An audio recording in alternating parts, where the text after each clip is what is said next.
പ്രിയരെ, ഈ കഥയൊന്ന് ശ്രവിക്കുമല്ലോ. അതെ, കണ്ണീരിൽ കുതിർന്ന ഹജ്ജ് യാത്ര.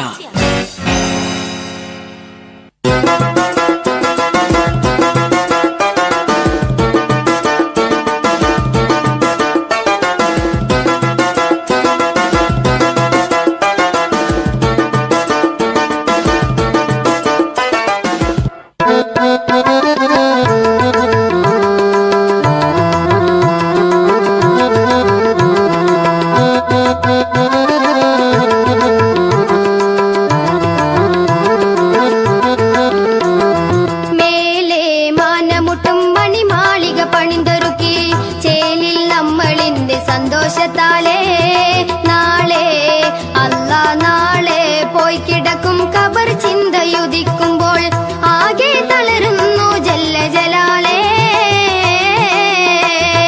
മേലെ മാനമുട്ടും മണിമാളിക പണിന്തൊരുക്കി ചേലിൽ നമ്മളിന്ത് സന്തോഷത്താലേ നാളെ അല്ലാ നാളെ പോയി കിടക്കും ഖബർ ചിന്തയുദിക്കുമ്പോൾ ആകെ തളരുന്നു ജല്ല ജലാലേ.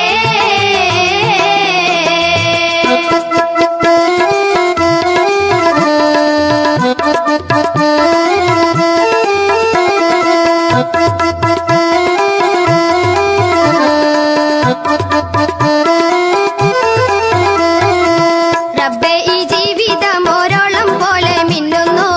രോഗങ്ങൾ കൂട്ടം കെട്ടി വന്നിട്ടെന്തോ ചൊല്ലുന്നു. രാവും പകലും ചേർന്ന് ആയുസീത തിന്നുന്നു. റബ്ബേ, ഈ ജീവിതം ഓരോളം പോലെ മിന്നുന്നു. രോഗങ്ങൾ കൂട്ടം കെട്ടി വന്നിട്ടെന്തോ ചൊല്ലുന്നു. രാവും പകലും ചേർന്ന് ആയുസീത തിന്നുന്നു. ഏതൊരു നേരത്തും മരണം പാഞ്ഞു വരും. ഏക ഇലാഹിന്റെ അരികിൽ നാം ചേരും. ഏതൊരു നേരത്തും മരണം പാഞ്ഞു വരും. ഏക ഇലാഹിന്റെ അരികിൽ നാം ചേരും. അജലെടുത്ത് മലക്കസിറായിലണവാകും. തടിയിലെ റൂഹെടുത്ത് പറന്നു പോകും.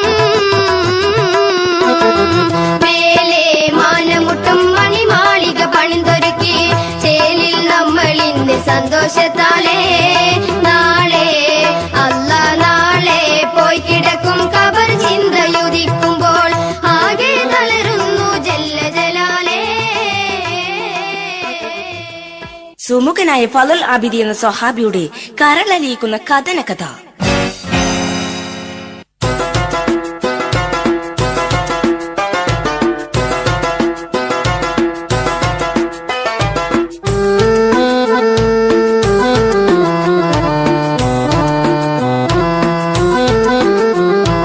ആകാശഭൂമി വിധാനിച്ചു പോറ്റുന്ന ആദി പരാപരനെ ആലിമുൽ ഗൈബായ തമ്പുരാനെ. ആദരവേറും ഫളുൽ ആബിദെന്നോരെ ചരിതം പറയുവാനേ ഞങ്ങളിൽ സൗഭാഗ്യമേകിടണേ.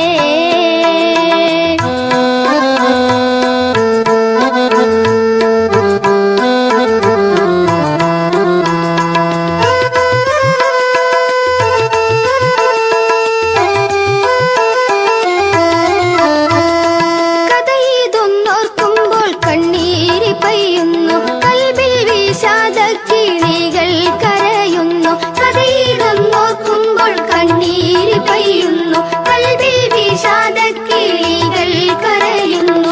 ഒരു തെറ്റും ചെയ്യാത്ത ഫളുൽ ആബിദിനെ, ഒരു തെറ്റും ചെയ്യാത്ത ഫളുൽ ആബിദിനെ ഒരു പെണ്ണ് വഞ്ചിച്ചില്ലേ.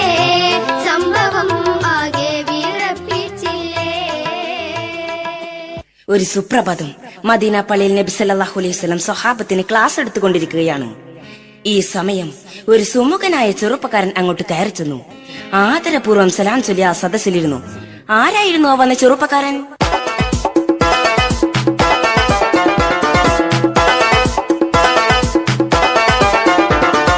മുഖത്ത് നിലാവിന്റെ തെളിച്ചമുണ്ടേ. മാനസം ഈമാനിന്റെ വെളിച്ചം കൊണ്ടേ. മുഖത്ത് നിലാവിന്റെ തെളിച്ചമുണ്ടേ. മാനസം ഈമാനിന്റെ വെളിച്ചം കൊണ്ടേ. മൊഞ്ചും അഴകൊഴുകിടും സ്വഹാബി മൗനത്താൽ ശ്രവിക്കുന്നു അതിസ്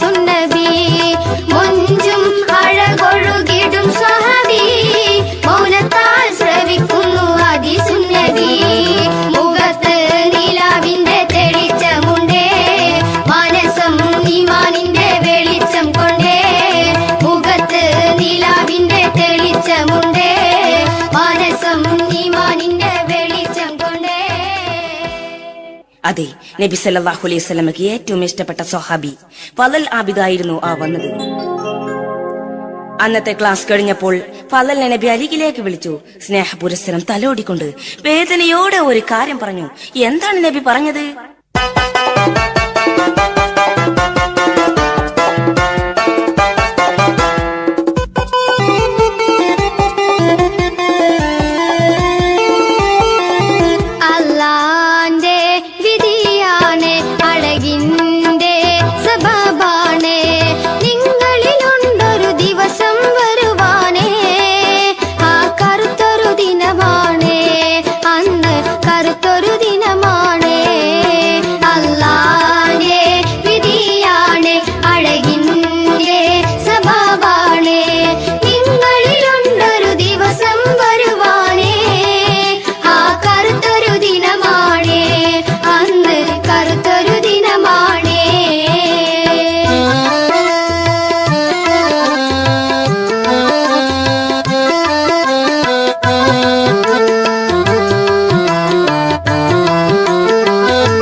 ഇന്നല്ലെങ്കിൽ നാളെ ഞാൻ ഈ ലോകത്തോട് വിട പറയും.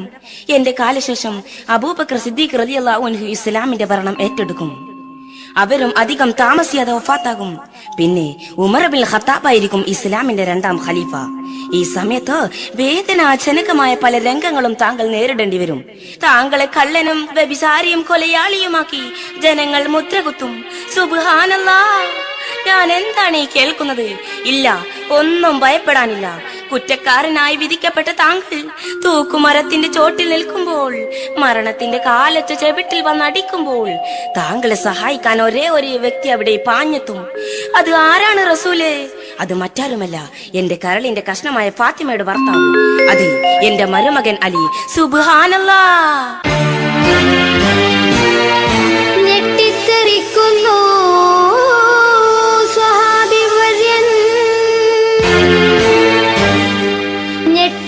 പൂവ് പോൽ താഴെ വീണോ.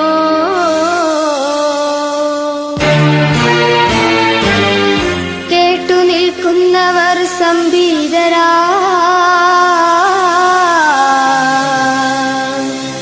പരിസരം ശോകമുഖമാ.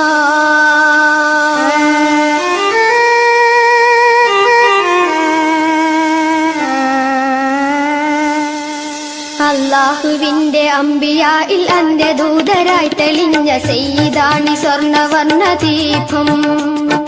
അവരുടെ പ്രവചനങ്ങൾ പുലരുമെന്ന സത്യമോർത്ത് വീണതാണ് ഫളിലെന്ന പ്രദീപം. യാ ഹബീബ് യാ തബീബ് യാ സഫി ഹബീബ റബ്ബിൽ ആലമീൻ. യാ ഹബീബ് യാ തബീബ് യാ സഫി ഹബീബ റബ്ബിൽ ആലമീൻ. കാലം കാറ്റുവേഗത്തിൽ മുന്നോട്ട് പറന്നു. ഒരു ദിവസം എല്ലാവരും അതാ നബിയുടെ വീട്ടിലേക്ക് ഓടുന്നു. എന്താണ് എന്റെ കരളിന്റെ കഷ്ണമായ അഷ്റഫുൽ ഖൽഖിന് പറ്റിയത്? ഫളലും അങ്ങോട്ടോടി.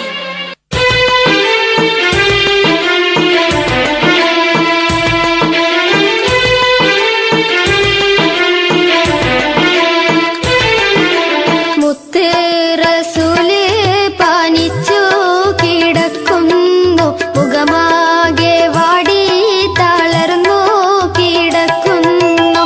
ആരംഭമേറുന്ന പൂമാകൾ ഫാത്തിമ ഏറെ വിഷമ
ആകാശവും ഭൂമിയും പൊട്ടിക്കറഞ്ഞ ദിവസം, സൂര്യൻ കറുത്തിരുണ്ട പകൽ, പ്രപഞ്ചത്തെ ഒന്നടങ്ക് കണ്ണീരിലാത്തിക്കൊണ്ട് അഷ്റഫുൽ ഖൽഖ് സല്ലല്ലാഹു അലൈഹി വസല്ലം നമ്മോട് വിട പറഞ്ഞു.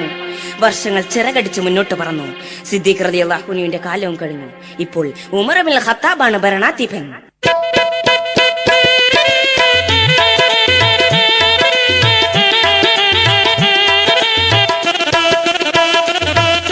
സിയാസത്തിൽ രാജ സയ്യിദാണ് ഉമർ താജ, പാരിടത്തിൽ പേരെടുത്തൊരു സുൽത്താനാണ് ഹീ, പാരിടത്തിൽ പേരെടുത്തൊരു സുൽത്താനാണ് ഹീ.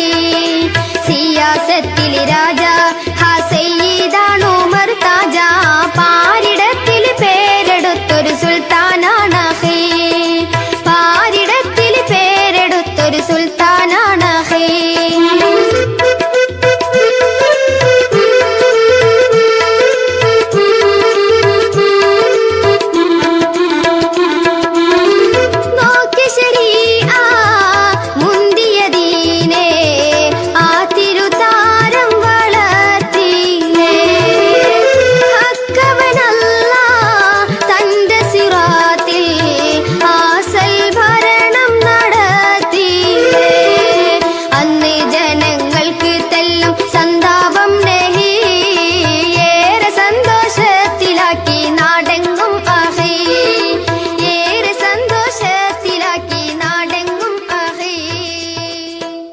അതെ, അറേബ്യയിൽ ഉമറിന്റെ ഭരണം വന്നു.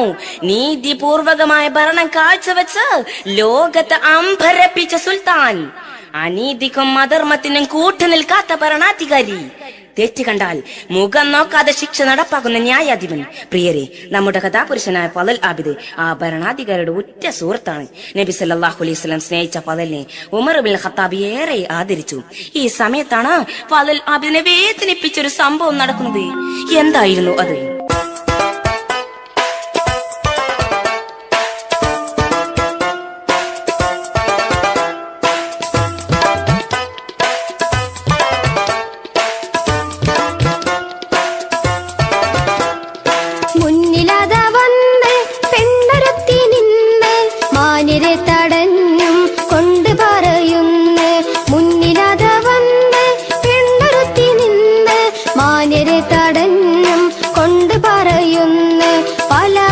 ദർശിച്ചന്റെ കനിയേ ഒന്ന് പറയട്ടെ അരുമപ്പൂമണിയേ, പലവട്ടം ദർശിച്ചന്റെ കനിയേ ഒന്ന് പറയട്ടെ അരുമപ്പൂമണിയേ.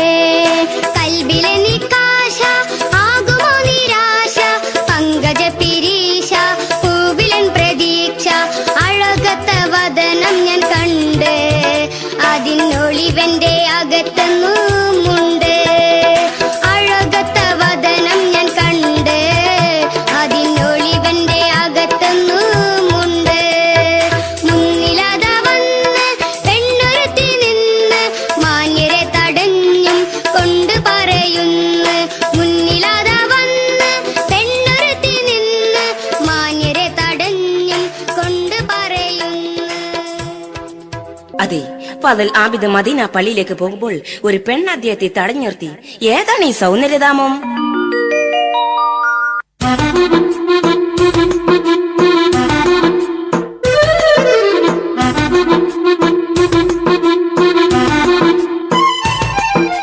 പുതുമ അവളെന്തൊരു ചന്തം, പൂങ്കാറ്റിൽ നിറയുന്നു സുഗന്ധം, പുളകം വിടരും മൃദുലം ഇരു ചുണ്ടുകളോ പവിഴം, കരളിൽ പകരും ആ കഞ്ചകിയാളുടെ പുഞ്ചിരിയിൽ മധുരം. പുതുമ അവളെന്തൊരു ചന്തം, പൂങ്കാറ്റിയാളുടെ പുഞ്ചിരിയിൽ മധുരം. സൗന്ദര്യം വാർന്നൊഴുകുന്ന ഒരു പെണ്ണ് ഫളൽ ആബിദിന് വശ്യമായ പുഞ്ചിരി സമ്മാനിച്ചുകൊണ്ട് പറയുകയാണ്, സുഹൃത്തെ, താങ്കളെ ഞാൻ പലവട്ടം കണ്ടിട്ടുണ്ട്. നേരിൽ സംസാരിക്കാൻ ആഗ്രഹിച്ചു നടക്കുകയായിരുന്നു. ഇപ്പോൾ സാധിച്ചു. ദൈവത്തിന് സ്തുതി. എന്റെ പേർ ജാരിയ. ഞാനൊരു ജൂത സ്ത്രീയാണ്. പക്ഷേ സ്നേഹത്തിന്റെ മുമ്പിൽ ജാതിയും വർണ്ണവും പ്രശ്നമല്ലോ. താങ്കളെ പോലെ ഒരു സുന്ദരൻ ഈ ഭൂമുഖത്ത് ഞാൻ കണ്ടിട്ടില്ല. അങ്ങയുടെ അഴകിനെ വർണ്ണിക്കുകയാണെങ്കിൽ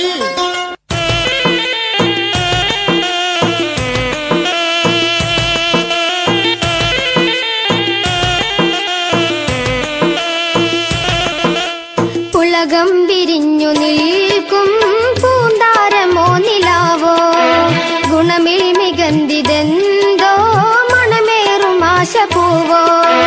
ഉലകം വിരിഞ്ഞു നിൽക്കും പൂന്താരമോ നിലാവോ ഗുണമിൽ മികന്തിതെന്തോ മണിമേറും ആശപൂവോ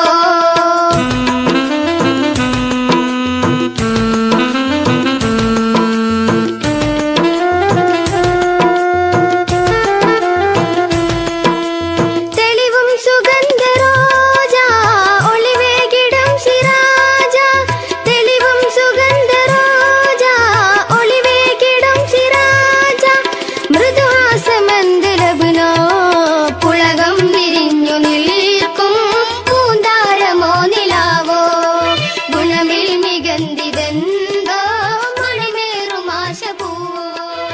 ആ പെണ്ണിന്റെ വർണ്ണന ഫലൽ ആബിദിന് അത്ര രസിച്ചില്ല. ആദ്യം ദേശത്തോടു കൂടെ അവളോട് പറയുകയാണ്,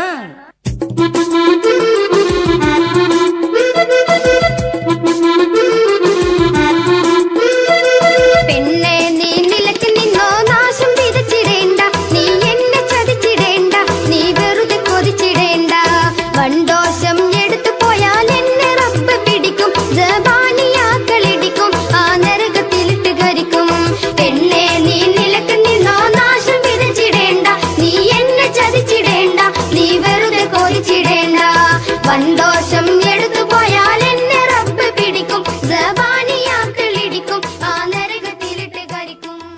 ഫലൽ ആബിദിന്റെ സാരോപദേശമൊന്നും അവളുടെ ചെവിയിലേക്ക് കയറുന്നില്ല.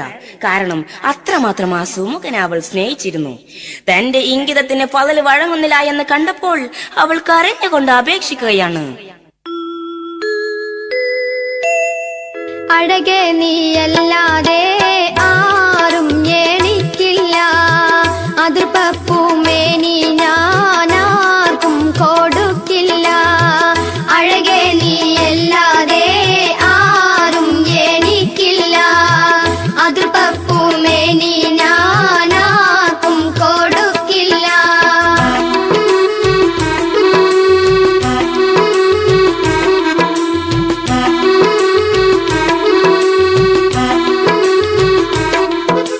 മൊഞ്ചി തികഞ്ഞൊരു കാഞ്ചനമേനി കൊഞ്ചിടുമാനവ കഞ്ചകറാണി പഞ്ചവർണ്ണ കിളി തങ്കഹുറാനി മൊഞ്ചി തികഞ്ഞൊരു കാഞ്ചനമേനി കൊഞ്ചിടുമാനവ കഞ്ചകറാണി പഞ്ചവർണ്ണ കിളി തങ്കഹുറാനി ഹുറാനി പെണ്ണിന് ഒന്ന് പറയണം ഉത്സാഹത്തോടെ നീ എന്നാശ തീർക്കണം ആശിച്ച മധുവല്ലിയാകും അതോർക്ക് ആശിക്ക് ഞാൻ തരും മേനി നിനക്ക് ആശനി ഒന്നിത വന്ന് സുഖിക്ക് ആശിച്ച മധുവല്ലിയാകും അതോർക്ക് ആശിക്ക് ഞാൻ തരും മേനി നിനക്ക് ആശനി ഒന്നിത വന്ന് സുഖിക്ക് സുഖിക്കാം സുഖം നമ്മൾ പങ്കിട്ടെടുക്കാലോ സുന്ദരമായി നമുക്കെന്നെന്നും വാഴാലോ. ഫലൽ ആബിദിനെ വലയിൽ വീഴ്ത്താൻ അവൾ 18 ഇടവും പാറ്റി നോക്കുന്നുണ്ട്. പക്ഷേ അച്ചഞ്ചലമായി ഈമാൻ ഹൃദയത്തിൽ അരക്കിട്ടുറപ്പിച്ച ആ സ്വഹാബി അവളോട് പറഞ്ഞു, പെണ്ണേ നിന്റെ ഈ നടത്തം വിഫലമാണ്.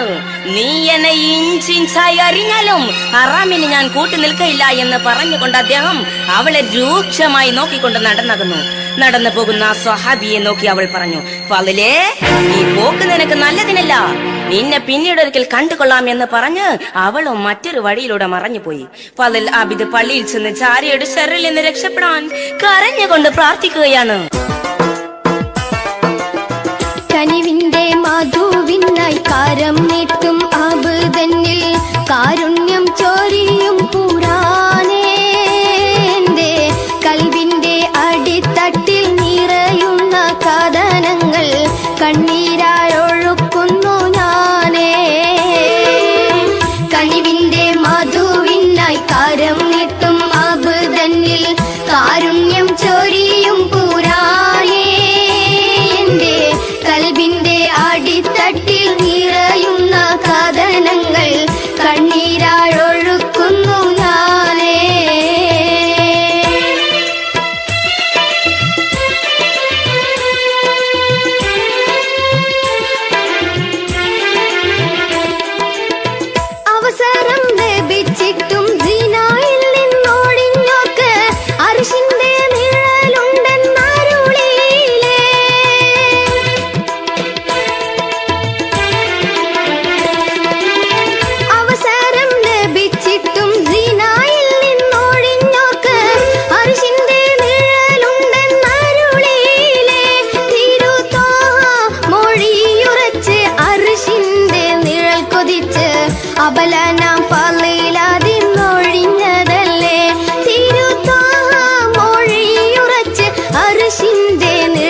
ചോദിച്ച് അബലനാം ഫാളിലാതിനൊഴിഞ്ഞതല്ലേ. കനിവിന്റെ മധുവിനായി കാരം നീട്ടും അബുദന്നിൽ കാരുണ്യം ചൊരിയും പുരാനേ. എന്റെ കൽബിന്റെ അടിത്തട്ടിൽ നിറയുന്ന കഥനങ്ങൾ കണ്ണീരായൊഴുക്കുന്നു ഞാനേ. സ്വസ്ഥതയില്ലാത്ത മണിക്കൂറുകൾ ഇഴഞ്ഞു നീങ്ങി. നേരം പുലർന്നു. പലന്റെ മനസ്സിൽ നേറുന്ന ചിന്തകളാണ്. റബ്ബേ, ചാരെ ഇനിയും വരുമോ? വരുമെന്ന് പറഞ്ഞുകൊണ്ടല്ലേ ഇന്നലെ അവൾ പോയത്. പുറത്തിറങ്ങിയാൽ ചതിക്കും ഉറപ്പാണ് എന്ന് കരുതി പുറത്തിറങ്ങാതിരിക്കാൻ പറ്റുമോ? എനിക്ക് പള്ളിയിലേക്ക് പോകണ്ടേ? വരുന്നത് വരട്ടെ എന്ന് കരുതി അന്നും അദ്ദേഹം പള്ളിയിലേക്ക് ഇറങ്ങി. 4 പാടും വീക്ഷിച്ചു കൊണ്ട് നടന്നു. ഇല്ല, ഇന്ന് അവളെ കാണുന്നില്ല. ആശ്വാസമായി. അദ്ദേഹം ധൈര്യത്തോടെ മുന്നോട്ട് നീങ്ങുമ്പോൾ പെട്ടെന്ന് അവൾ മുന്നിൽ പ്രത്യക്ഷപ്പെട്ടു. തടഞ്ഞുകൊണ്ട് പറയുകയാണ്, ആശൈപ്പൂമലരേ, അമ്പുളമാജിതരേ, സന്തോഷ പൂങ്കാവിൽ ചേർന്ന് സുഖിക്കാലോ. എനിക്കെല്ലാമെല്ലാം നീയാണല്ലോ, എനിക്കെല്ലാം എല്ലാം നീയാണല്ലോ. യാ ഹബീബി ഫളലൽ അബീദി യാ ഖുറത്തൽ ഐനൈനി.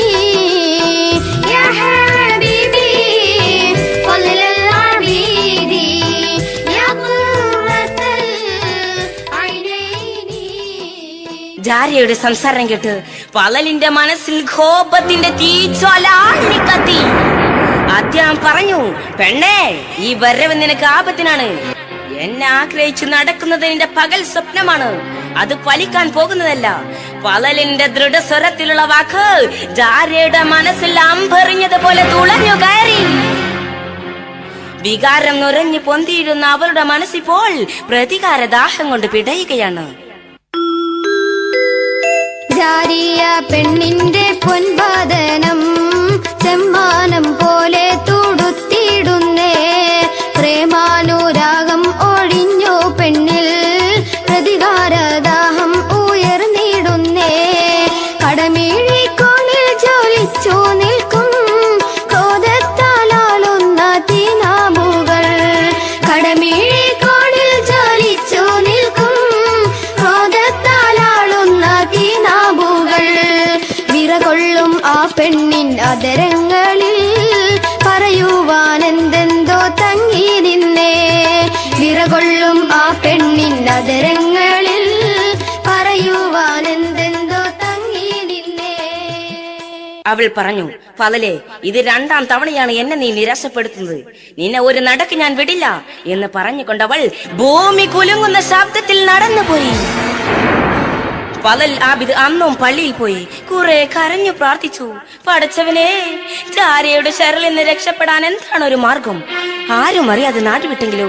ഈ സമയത്താണ് ആ സന്തോഷ വാർത്ത കേട്ടത്.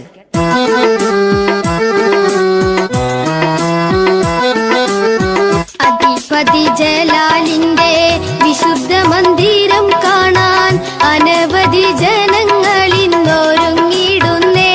ഹജ്ജ് ആ പുണ്യകർമ്മത്തിനായി പുറപ്പെടുന്നേ. അധിപതി ജലാലിന്റെ വിശുദ്ധ മന്ദിരം കാണാൻ അനവധി ജനങ്ങൾ ഇന്നൊരുങ്ങിടുന്നേ. ഹജ്ജ് ആ പുണ്യകർമ്മത്തിനായി പുറപ്പെടുന്നേ. ഇക്കൊല്ലത്തെ ഹജ്ജിന് എല്ലാവരും ഒരുങ്ങുന്ന വിവരം സന്തോഷത്തോടെയാണ് പലൽ ശ്രവിച്ചത്. അദ്ദേഹം ആ സംഘത്തിൽ പോകുവാൻ തീരുമാനിച്ചു. അൽഹംദുലില്ലാ, ജാരിയുടെ ശരളിൽ നിന്ന് രക്ഷപ്പെട്ടല്ലോ. യാത്രയുടെ ദിവസം അടുത്തു വന്നു. പലൽ ഹജ്ജിന് പോകുന്നത് ജാര എങ്ങനെയോ മണത്തറിഞ്ഞു. അവൾ കോപം കൊണ്ട് തുള്ളിച്ചാടി. എന്നെ നിരാശപ്പെടുത്തി വിട്ട പലൽ ഹജ്ജിന് പോവുകയോ? അത് ഞാൻ കാണിച്ചു കൊടുക്കാം. അവൾ പലലിനെ ചതിക്കുവാനുള്ള കുതന്ത്രങ്ങൾ കണ്ടുപിടിക്കുകയാണ്. പക്ഷേ പാവം പലൽ ആബിദ് ഇതൊന്നും അറിയുകയില്ല. ഊണം ഉറക്കില്ല മനസ്സിൽ കുതന്ത്രങ്ങൾ നെയ്യുന്ന പെണ്ണിന്. ഹജ്ജിനൊരുങ്ങിടുമ്പോൾ ചതിക്കണം എന്ന് പറയുന്നു. ഊണം ഉറക്കില്ല മനസ്സിൽ കുതന്ത്രങ്ങൾ നെയ്യുന്ന പെണ്ണിന്.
ജാരിയ തന്റെ ഭൃത്യൻ അസ്വദിനെയും അടിമ സ്ത്രീ ഷഹീദയെയും വിളിച്ചുകൊണ്ട് പറഞ്ഞു, നാളെ ഇവിടെ നിന്നൊരു ഹജ്ജ് സംഘം പുറപ്പെടുന്ന അറിഞ്ഞില്ലേ? ആ കൂട്ടത്തിൽ നമുക്കും പോകണം. എന്തിനാണ് ഭവതി നമ്മൾ പോകുന്നത്? ഭൃത്യൻ ചോദിച്ചു. എല്ലാം പറയാം. പ്രഭാതം പൊട്ടിവിടർന്നു. ഹജ്ജ് സംഘം യാത്രയായി.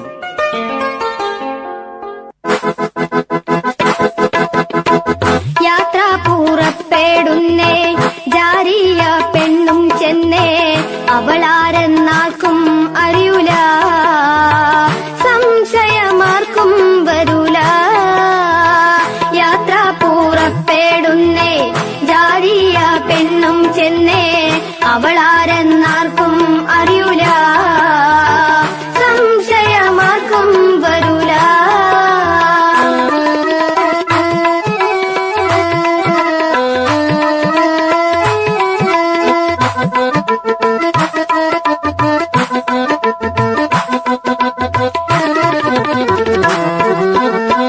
മുന്തി നടന്നു സംഘം, മനസാകെ ഹജ്ജിൻ രംഗം, കണ്ണാടി പോലെ കണ്ട് കൽബിലാനന്ദം കൊണ്ട്, പതിലോരിൽ രോഷം കൊണ്ട് പരുതക്കാരിയുമുണ്ട്, പതിലോരിൽ രോഷം കൊണ്ട് പരുതക്കാരിയുമുണ്ട്.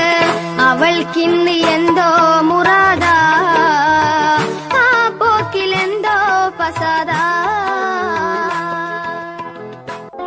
ആ യാത്രസംഘം ഇപ്പോൾ കിലോമീറ്ററുകൾ പിന്നിട്ടിരിക്കുന്നു. ഫലൽ ആബിദിന് നിറഞ്ഞ ആഹ്ലാദം. തന്നെ ചതിക്കാൻ നടക്കുന്ന ജാരിയുടെ ഷെറിൽ നിന്ന് രക്ഷപ്പെട്ടല്ലോ എന്ന ആശ്വാസം. പക്ഷേ ആ രാക്ഷസി ഒരു പ്രേതത്തെ പോലെ തന്നെ പിന്തുടരുന്നത് ഫലൽ ആബിദ് അറിഞ്ഞിട്ടില്ല. സമയം സന്ധ്യയായി. പടിഞ്ഞാറൻ ചക്രവാളത്തിൽ സൂര്യൻ മെല്ലെ മെല്ലെ താഴ്ന്നിറങ്ങി. വിശാലമായ മരുഭൂമിയിൽ എല്ലാവരും കൂടാരം കിട്ടി. സമയം ഇടഞ്ഞു നീങ്ങി. നല്ല തണുപ്പുള്ള രാത്രി. യാത്രയുടെ ക്ഷീണത്തിൽ എല്ലാവരും ഉറങ്ങിപ്പോയി. പക്ഷേ ഫലൽ ആബിദ് മാത്രം ഉറങ്ങിയിട്ടില്ല. അദ്ദേഹം ഇബാദത്തിലാണ്. സമയം പാതിരാത്രി. രാത്രിയുടെ നിശബ്ദതയിൽ എവിടെ നിന്നോ ഒരു കുറുക്കൻ ഓരിയിട്ടു. ഈ സമയം ഫലലിന്റെ കൂടാരത്തിന് പുറത്തുനിന്ന് ഒരു സ്ത്രീയുടെ ശബ്ദം. അസ്സലാമു അലൈക്കും. ആരാണ് ഈ അസമയത്ത് സലാം പറയുന്നത്? ഫലൽ പുറത്തു വന്ന് നോക്കി. ഇത് ഞാനാണ് ജാരിയ. സുബ്ഹാനല്ലാഹ്. ജാരിയ, നീ എന്തിനാണ് ഇവിടെ വന്നത്? നീ എങ്ങനെ ഇവിടെ വന്ന് പെട്ടു? ഈ തണുപ്പുള്ള രാത്രി കൂടുതലൊന്നും സംസാരിക്കണ്ട. ആരും കാണുന്നില്ല. എല്ലാവരും ഉറക്കത്തിലാണ്. ഇതാ ഒന്ന് സമ്മതിച്ചാൽ നേരം പുലരും മുമ്പ് ഞാൻ സ്ഥലം വിടാം. എന്താണ് ജാരിയ നീ പറയുന്നത്? ആരും കാണുന്നില്ല എന്നോ?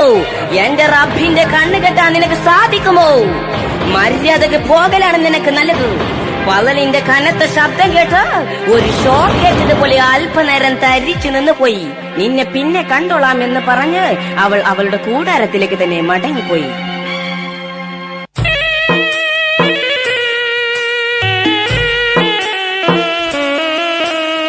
മുത്ത് ഫലലുൽ ആബിദിനുറച്ച തീരുമാനം കേട്ടു അന്താളിച്ചു നിൽക്കയാണ് നീലമേഘം.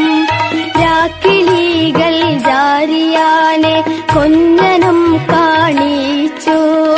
ഫലലുൽ ആബിദിനെയോർത്ത് കണ്ണുനീർ പൊഴിച്ചു. മുത്ത് ഫലലുൽ ആബിദിനുറച്ച തീരുമാനം കേട്ടു അന്താളിച്ചു നിൽക്കയാണ് നീലമേഘം. പ്രഭാതം വിടർന്നു. ഹജ്ജ് സംഘം യാത്രയായി. 2ാം ദിവസത്തെ യാത്ര. പക്ഷേ ഇന്ന് ഫലൽ ആബിദിന് ഇന്നലത്തെ പോലെ സന്തോഷം കാണുന്നില്ല. ഇത് കണ്ട പലർക്കും സംശയം. എന്ത് പറ്റി നമ്മുടെ ഫലലിന്? അസുഖം വല്ലതുമുണ്ടോ? ഒന്നുമില്ല സുഹൃത്തുക്കളെ, യാത്രയല്ലേ, ക്ഷീണം കൊണ്ടായിരിക്കാം. ജാരിയ ഈ സംഘത്തിലുള്ളത് ഫലലിനെ മാത്രമേ അറിയുകയുള്ളൂ. അന്നത്തെ പകലും എരിഞ്ഞമർന്നു. ഭൂമിയിൽ ഇരുട്ട് പകർന്നപ്പോൾ ഫലലിന് അസ്വസ്ഥത കൂടി. റബ്ബേ, ഇന്ന് രാത്രി ജാരിയക്ക് എന്തൊക്കെയാണാവോ ഉദ്ദേശം? ഒന്നും അറിയില്ല. മണിക്കൂറുകൾ മുന്നോട്ട് നീങ്ങി. പാതിരാവോളം അദ്ദേഹം കണ്ണീരൊഴിച്ച് പ്രാർത്ഥിച്ചു. മനസ്സിന്റെ ദുഃഖവും യാത്രാ ക്ഷീണവും അദ്ദേഹത്തെ തളർത്തി. അദ്ദേഹം മയങ്ങിപ്പോയി. ഈ സമയം ജാരിയത്തിന്റെ ഭൃത്യൻ അസ്വദിനെ വിളിച്ചുണർത്തി. ഒരു പണക്കിഴി കയ്യിൽ കൊടുത്തു. ഇത് നിനക്കുള്ളതല്ല, അതാ ആ കാണുന്ന ഫലലിന്റെ കൂടാരം. അവിടെ നീ ചെല്ലണം. അയാൾ ഉറങ്ങിയിട്ടുണ്ടെങ്കിൽ ഇത് അയാളുടെ ഭാണ്ഡത്തിൽ വെച്ച് കെട്ടണം. ഒരു മണൽത്തരി പോലും അറിയാതെ തിരിച്ചു പോരണം. വിദഗ്ധമായി ഇത് ചെയ്താൽ ഞാൻ നിനക്ക് എന്ത് തരുമെന്നറിയുമോ? ഇല്ല, അറിയില്ല.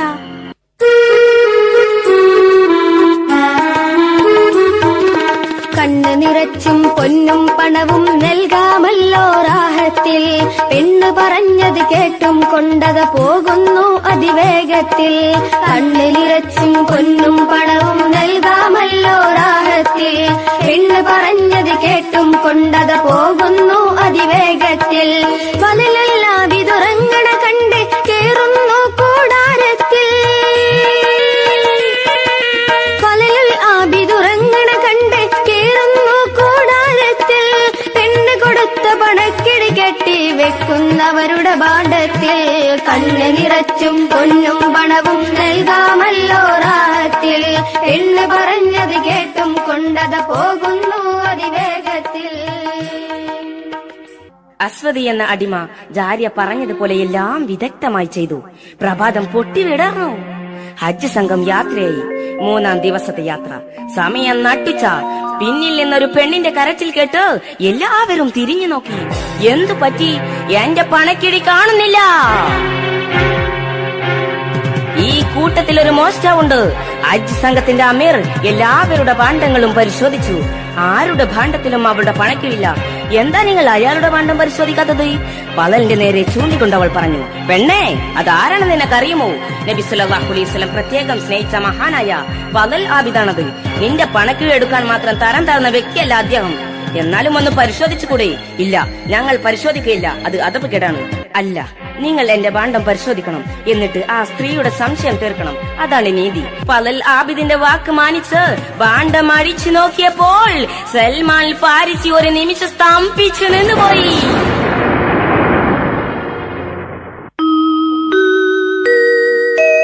കണ്ടു പണക്കിഴി പലലുൽ ആബിദിന്റെ ഭാണ്ഡം പരിശോധിച്ചപ്പോൾ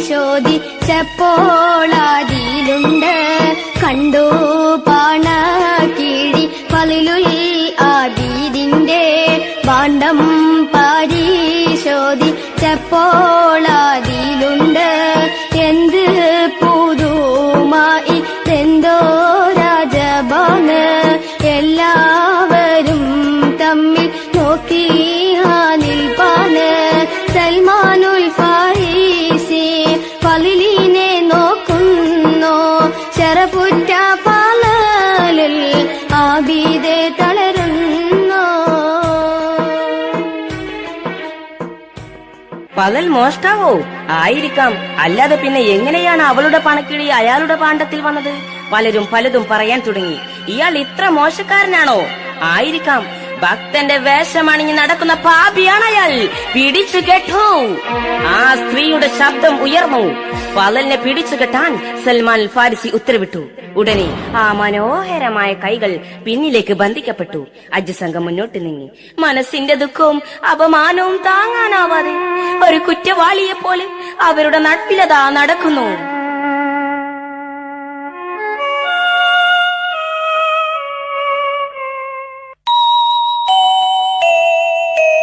അരുമാ പലലും നടുക്ക് നടകൊണ്ട് ആകാശം ഭൂമി കരഞ്ഞു ഇതു കണ്ട്. അരുമാ പലലും നടുക്ക് നടകൊണ്ട് ആകാശം ഭൂമി കരഞ്ഞു ഇതു കണ്ട്. തെറ്റൊന്നും ചെയ്യാത്ത മാണിക്കല്ലല്ലേ കെട്ടിക്കാരങ്ങൾ നെരുങ്ങി നടപ്പല്ലേ. പലലിന്റെ കണ്ണീരോ ലിച്ചുമഴ പോലെ ജാരിയ പെണ്ണ് ചിരിക്കുന്നു.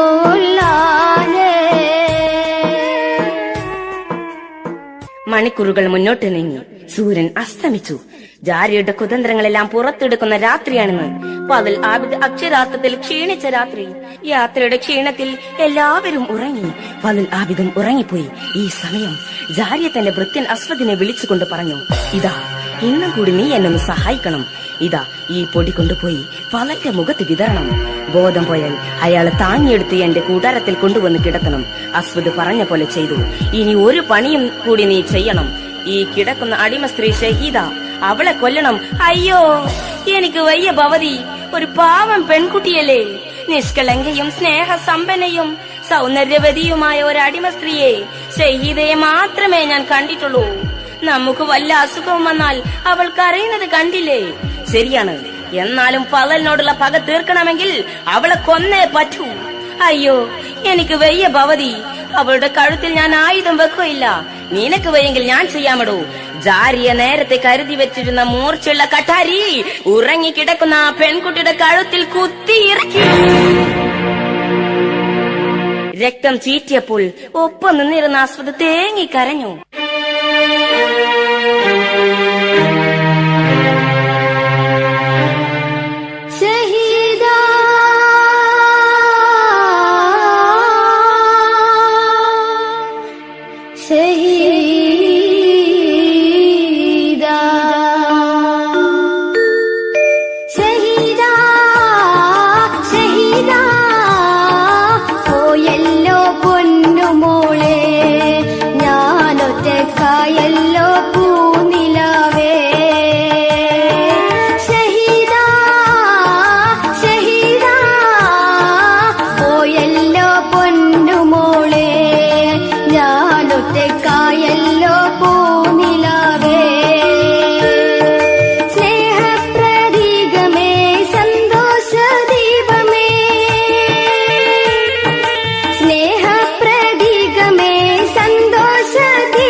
സുഹൃത്തുക്കളെ, ബോധരഹിതനായ ഫളലിനെ ഇപ്പോൾ ജാരിയുടെ ഭൃത്യൻ അവളുടെ ടെന്റിൽ വന്നുകൊണ്ട് കിടത്തിയിരിക്കുന്നു.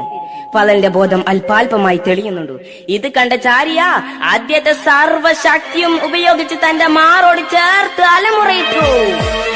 യാത്ര സംഘം നിലവിളി കേട്ട് ഉണർന്നു. കരച്ചിൽ കേൾക്കുന്ന ഭാഗത്തേക്കൂടി എന്താണ് സംഭവിച്ചത് ഒന്നും അറിയുന്നില്ലല്ലോ. ജനങ്ങൾ ചെന്ന് നോക്കിയപ്പോൾ ഫളലൊരു പെണ്ണിന്റെ വിരിപ്പിൽ നിന്ന് എഴുന്നേൽക്കുന്നതാണ് കണ്ടത്. കുറച്ചപ്പുറത്ത് ഒരു സ്ത്രീ കൊല ചെയ്യപ്പെട്ട് കിടക്കുന്നു. എന്താണ് ഇവിടെ സംഭവിച്ചത്? ഇയാൾ എന്നെ മാനഭംഗപ്പെടുത്താൻ വന്നു. ഞാനും എന്റെ അടിമ സ്ത്രീയും എതിർത്തപ്പോൾ അടിമ ഇയാൾ കുത്തി വീഴ്ത്തി. പിടിച്ചു കെട്ടടോ ഈ ധിക്കാരിയെ. ഇന്ന് രാവിലെയല്ലേ ഇയാൾ ഒരു പെണ്ണിന്റെ പണം മോഷ്ടിച്ചത്. ഇപ്പോഴിതാ ഒരു പെണ്ണിനെ കൊന്നിട്ടിരിക്കുന്നു. പോരാത്തതിന് ബലാത്സംഗവും. ഇവനെ ഇപ്പോൾ തന്നെ കൊല്ലണം. ജനങ്ങൾ ആ രാത്രി ബഹളം വെക്കാൻ തുടങ്ങി. ഇതിനിടയിൽ ആരോ ഫളൽ ആബിദിന്റെ കൈയും കാലും കൂട്ടിക്കെട്ടി നിലത്തിട്ടിരിക്കുന്നു. ഈ ബഹളത്തിനിടയിലാണ് ഫളലിന്റെ ബോധം ശരിക്കും തെളിഞ്ഞു വന്നത്. വല്ലാത്ത ദാഹമുണ്ട്, ആരോട് വെള്ളം ചോദിക്കും? എല്ലാവരും എന്റെ നേരെ പണം വിടർത്തി നിൽക്കുകയാണല്ലോ. എന്താണ് ഇവിടെ നടന്നതെന്ന് ഒരു പിടുത്തവും കിട്ടുന്നില്ലല്ലോ. റബ്ബേ, എല്ലാവരും എന്റെ നേരെയാണല്ലോ കയർക്കുന്നത്. ആദ്യം ആ കിടപ്പിൽ കിടന്ന് മുഖം നിലത്തമർത്തി പൊട്ടിക്കരഞ്ഞു.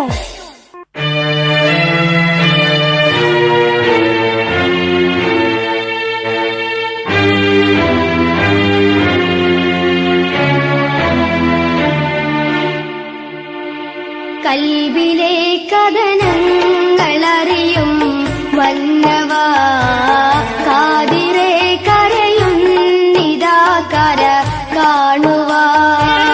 കണ്ണുനീരില്ല എനിക്കിനി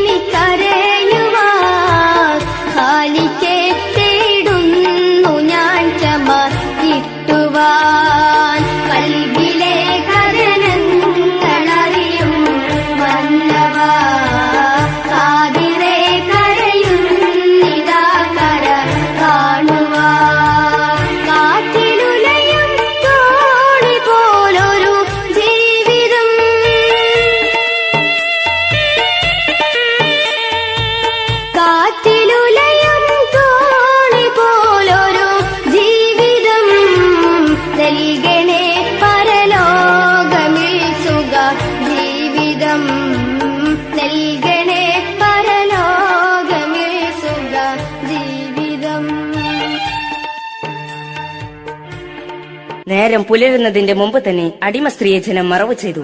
അപ്പോഴേക്കും നേരം പുലർന്നു. ഹജ്ജ് സംഘം യാത്രയായി. കിലോമീറ്ററുകൾ പിന്നിട്ടു.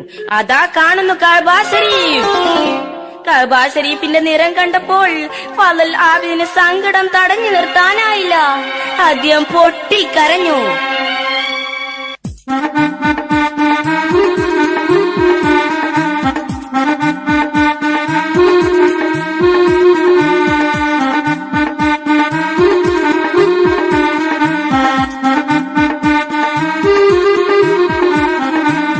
കഅബ ശരീഫിൻ രൂപം കണ്ട സമയത്ത് പൊട്ടിക്കരഞ്ഞു ഫളലുൽ ആബിദ്.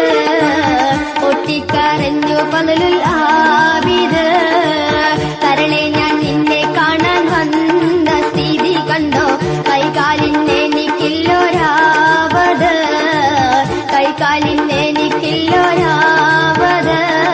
കഅബ തവാഫ് ചെയ്യണമെങ്കിൽ കെട്ടുകൾ ആരിതഴിച്ചു തരും. കൽബിന് റാഹത്താകണമെങ്കിൽ കാലിന് സ്വസ്ഥത വേണ്ടിവരും. കഅബ തവാഫ് ചെയ്യണമെങ്കിൽ കെട്ടുകൾ ആരിതഴിച്ചു തരും. കൽബിന് റാഹത്താകണമെങ്കിൽ കാലിന് സ്വസ്ഥത വേണ്ടിവരും. മോഹിച്ചിട്ടൊന്നും എനിക്കിന്ന് ഫലമില്ല. ഞാനിന്നെ ഒരു പ്രതിയായല്ലോ. ഞാനിന്നെ ഒരു പ്രതിയായല്ലോ. മോഹന സ്വപ്നങ്ങളെ കൽബിൽ മാറമാടി കണ്ണീരിൽ മടങ്ങിപ്പോകാമല്ലോ. കണ്ണീരിൽ മടങ്ങിപ്പോകാമല്ലോ. ഹജ്ജെല്ലാം കഴിഞ്ഞു. ഹജ്ജ് സംഘം മടക്ക യാത്ര തിരിച്ചു. മദീനക്കാർ ഹജ്ജ് സംഘത്തിനെ വരവേറ്റു. പക്ഷേ ഫളൽ ആബിദിനെ മുന്നിൽ കാണുന്നില്ലല്ലോ. എവിടെ നമ്മുടെ മഹാനായ ഫളൽ ആബിദ് തങ്ങൾ? അങ്ങനെ ഒരു മഹാനൊന്നും ഈ കൂട്ടത്തിലില്ല. കള്ളനും വ്യഭിചാരിയും കൊലപ്പുള്ളിയുമായ ഫളൽ ആബിദ് ഈ സംഘത്തിന്റെ പിന്നിലുണ്ട്. എന്താണ് മനുഷ്യരെ നിങ്ങൾ പറയുന്നത്? നമ്മുടെ പ്രിയപ്പെട്ട ഫളലിന് എന്തു പറ്റി? എന്തിനാണ് അദ്ദേഹത്തെ വരിഞ്ഞു കെട്ടിയിരിക്കുന്നത്? എല്ലാം അറിയാം. ഉമർ ബിൻ ഖത്താബിന്റെ മുമ്പാകെ ഹാജരാക്കുമ്പോൾ അവരതാ ഫളലിനെ ഉമർ ബിൻ ഖത്താബിന്റെ മുമ്പാകെ ഹാജരാക്കുന്നു. ഇത് കണ്ട ഭരണാധികാരി തരിച്ചിരുന്നു പോയി.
ദിവസങ്ങൾ പിന്നെയും മുന്നോട്ട് നീങ്ങി. ഫളൽ ആബിദിന്റെ കേസിന് വിധി പറയുന്ന ദിവസം ഇന്നാണ്. കോടതിക്ക് ചുറ്റും പുരുഷാരം തടിച്ചുകൂടി. ശരീഅത്ത് കോടതിയാണ്. കട്ടവന്റെ കൈമുറിക്കും, കൊലയാളിയെ തൂക്കി കൊല്ലലാണ്. ശിക്ഷ നടപ്പാക്കുന്നവർ അതിന്റെ എല്ലാ ഒരുക്കങ്ങളും പൂർത്തിയാക്കി നിൽക്കുന്നു. ഫളലിന്റെ കുറ്റപത്രം വായിച്ചു കേൾപ്പിച്ചു. അദ്ദേഹം കുറ്റക്കാരൻ തന്നെ. ഹജ്ജ് സംഘം സാക്ഷികളാണ്. ഇനി വിധി പറയേണ്ട താമസം മാത്രം. അതെ, ജഡ്ജി ഉമർ ബിൻ ഖത്താബ് ആ വിധി പ്രഖ്യാപിച്ചു. ഫളൽ ആബിദി കോടതിക്ക് മുമ്പാകെ കുറ്റക്കാരനാണ്.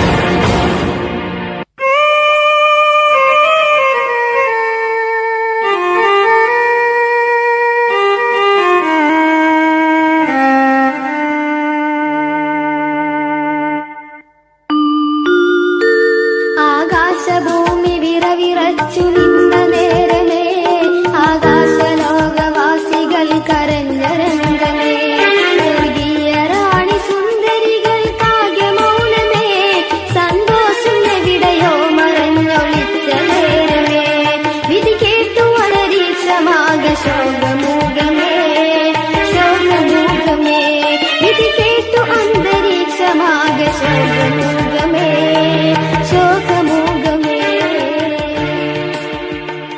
വിധി പ്രഖ്യാപിച്ച ശേഷം ഉമർ ബിൻ ഖത്താബ് ഫലലിനോട് ചോദിച്ചു, സുഹൃത്തെ, അവസാനമായി താങ്കൾക്ക് വല്ല അഭിലാഷവുമുണ്ടോ?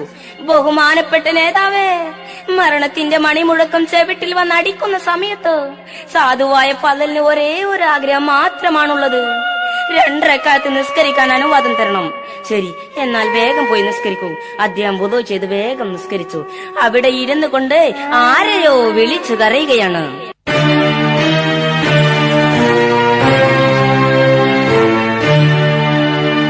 ഹബീബിന്റെ മരുമകനെ അലിയാര് തങ്ങളെ,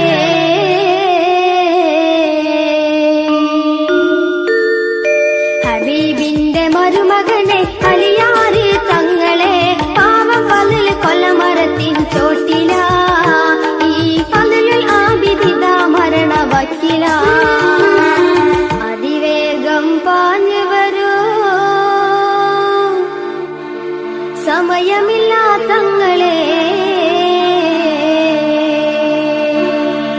അതിവേഗം പാഞ്ഞു വരൂ, സമയമില്ല തങ്ങളെ, ഇതാ ഫളൽ വലിയൊരു അപകടത്തില, എന്റെ ജീവൻ നിങ്ങളെ കരളില.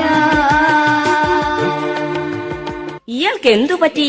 തൂക്കുമരം കണ്ടപ്പോൾ മാനസിക ഭ്രമം പിടിപെട്ടു. അലിയാർ തങ്ങൾ കൂഫയിലല്ലേ കിടക്കുന്നത്?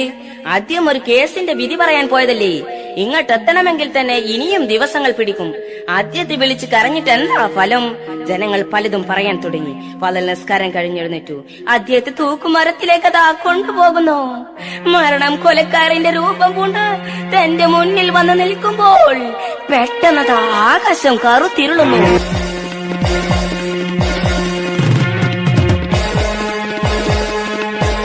ജനങ്ങൾ പരിഭ്രമചിത്തരായി. എന്തു പറ്റി ആകാശത്തിന്? ആ ആകാശം കറുത്തിരുണ്ട്,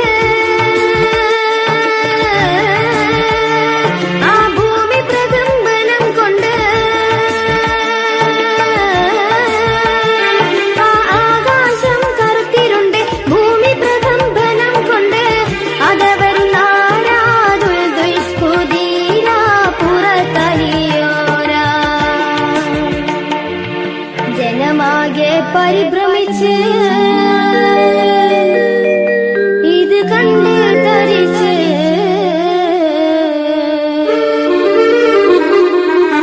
ജനമാകെ പരിഭ്രമിച്ച് ഇത് കണ്ട് തരിച്ച്, അലിയോർ ചൊല്ലി ഇബ്നു ഖത്താബേ, അനുവാദം വേഗം വീണ്ടും ഹിസാബേ. തൂക്കുമരത്തിന് ചുറ്റും നിറഞ്ഞു കവിഞ്ഞ് ജനക്കൂട്ടത്തിനിടയിലേക്ക് അലി റളിയല്ലാഹു അൻഹു തന്റെ ദുൽദുൽ കുതിരപ്പുറത്ത് ദുൽപകാർ വാളുമേന്തി പറന്നു വന്നു. ജനങ്ങൾ അമ്പരന്നു.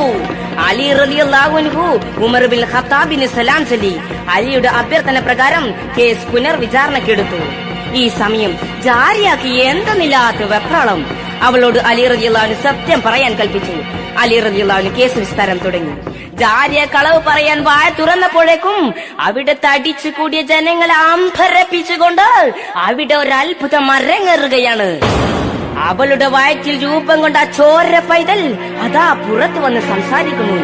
ജനം അത് കേട്ട് അത്ഭുതത്തോടെ നിൽക്കുന്നു. ആ കുട്ടി എന്താണ് സംസാരിക്കുന്നത്? ഒന്ന് കേൾക്കൂ.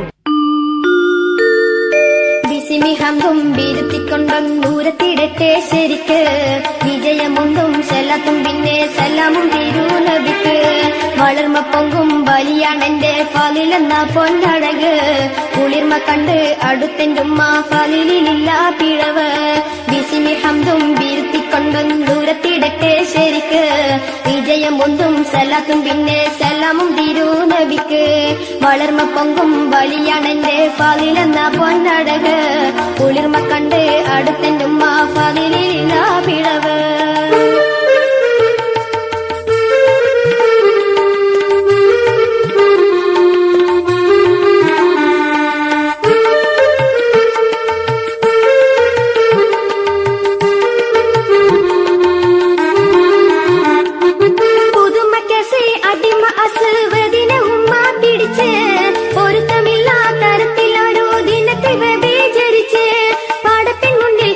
സത്യം വിരുത്തി ജനം തരിത്തേ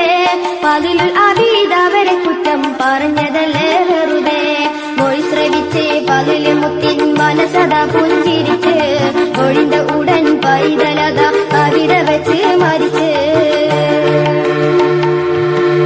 കുട്ടിയുടെ സംസാരം നിലച്ചപ്പോൾ അലി റളിയല്ലാഹു അൻഹു ജാരിയയുടെ അടിമ അസ്വദിനെ വിളിച്ചു ചോദിച്ചു, ഇതിൽ താങ്കൾക്ക് വല്ലതും പറയാനുണ്ടോ? ഉണ്ട് നേതാവേ. അടിമ എല്ലാ രഹസ്യങ്ങളും പുറത്തു പറഞ്ഞു. ഇത് കേട്ടപാടേ ജനങ്ങൾ ഇളകി മറിഞ്ഞു.